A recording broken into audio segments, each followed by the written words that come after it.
నేటి రాశి ఫలాలు మీనరాశి. మీనరాశి వారు ఈరోజు ఇతరులకు సహాయ సహకారాలను అందిస్తారు. చేపట్టిన పనులలో అవరోధాలు ఏవైతే ఉన్నాయో వాటిని అధిగమించగలుగుతారు. ఇక దీర్ఘకాలిక అనారోగ్య సమస్యల నుండి ఈరోజు ఉపశమనం అనేది కలుగుతుంది. అలాగే కుటుంబ వ్యవహారాలలో తాము తీసుకున్న నిర్ణయాలను మార్చుకోవడం వలన మంచి ఫలితాలను పొందుతారు. ఇక ఈరోజు మీనరాశి వారికి ఊహించని ధనప్రాప్తి అనేది కలుగుతుంది.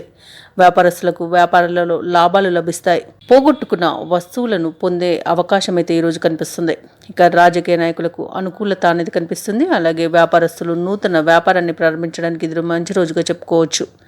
ఇక సమాజంలోని గొప్ప వ్యక్తులతో పరిచయాలనేవి ఏర్పడతాయి.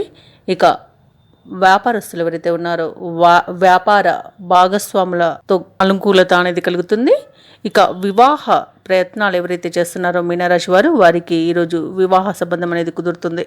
ఇక మీనరాశి వారికి ఆస్తి లాభ సూచనలు కనబడుతున్నాయి. అలాగే స్థిరాస్తి కొనుగోలు యత్నాలు ఎవరైతే చేస్తున్నారో అవి ఈరోజు కొనుగోలు చేయగలుగుతారు. అలాగే విదేశాలలో విద్యాపరంగా వృత్తిపరంగా వ్యాపారపరంగా ఎవరైతే ప్రయాణం చేయాలనుకుంటున్నారో వారికి ఇది చాలా అనుకూలమైన రోజుగా చెప్పవచ్చు.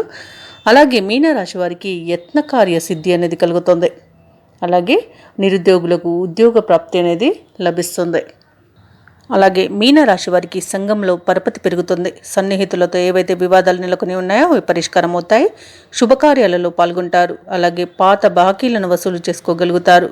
సేవా కార్యక్రమాలలో కూడా పాల్గొంటారు. వ్యాపార వాణిజ్యవేత్తలు ఎవరైతే ఉన్నారో వారి యొక్క వ్యాపారాలు అనేవి ఉత్సాహంగా ముందుకు సాగుతాయి. దానితో లాభాలను గడిస్తారు. ప్రభుత్వ ఉద్యోగస్తులు ఎవరైతే ఉన్నారో వారు పనిచేసే చోట ముఖ్యమైన మార్పులు అనేవి జరుగుతాయి. క్రీడాకారులు రాజకీయ వర్గాల వారికి ఊహించని ఆహ్వానాలు అనేవి అందుతాయి. ఇక విద్యార్థులకు ఉత్సాహవంతంగా ఉంటుంది ఈరోజు.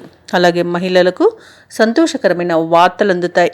ఇక ఈరోజు మీనరాశి వారికి అదృష్ట రంగులు గులాబీ, లేత నీలం, ప్రతికూలమైన రంగు తెలుపు, అదృష్ట సంఖ్య 6. ఈరోజు మీనరాశి వారు విష్ణు సహస్రనామాలు పారాయణం చేయడం వలన మంచి శుభ ఫలితాలను పొందుతారు. అలాగే పనులలో వచ్చే ఆటంకాలని తొలగించుకోగలుగుతారు. ఈ వీడియో నచ్చినట్లయితే లైక్ చేయండి, షేర్ చేయండి, అలాగే సబ్స్క్రైబ్ చేయడం అస్సలు మర్చిపోవద్దు. అంతా శుభమే జరుగుతుంది.